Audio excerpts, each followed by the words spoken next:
Сайн уу өдрийн мэнд хүргэе. За танд ч гэсэн өдрийн мэнд хүргэе. Баярлалаа. Багштай өөрийгөө танилцуулаарай. Миний нэрийг Игийн Сандар гэдэг би 10 настай.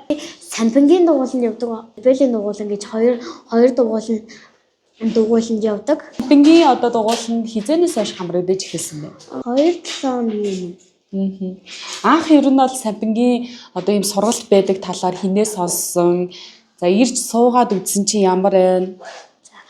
Би анх сампингийн дугуулан гэдгийг би ээжээсээ сонсч байсан. Яг одоо орохоор амар сандардсан байлээ. За өмнө нь ингээд сампин гэхэд чамд юу төсөөлөгдөжсэн? Одоо ингээд 2-7 хоног суугаад өөрөө ингээд бодож үзээд тэг ингээд үйлдэл хийж үзсэн чи ямар сайн мэдчихэв? Би анх юу ч мэдэхгүй орж иржсэн. Одоо хуруунуудаа мэдэж эхлэхээрээ одоо яг үндсэн техникийг сурч эхэлжсэн. Тэгээд одоо 2-7 хоногийн дараа ямар хөгжлөгдөжсэн нь амар гой санагдчихсэн. 2-7 хоногийн хугацаанд ингээд чамд сампингийн сургалтанд хамрагдсан чинь өөрт чинь ингээд юу мэдрэгдэж байна? Ямар зүйлсүүд ингээд өөрчлөгдөж эхэлсэн бэ?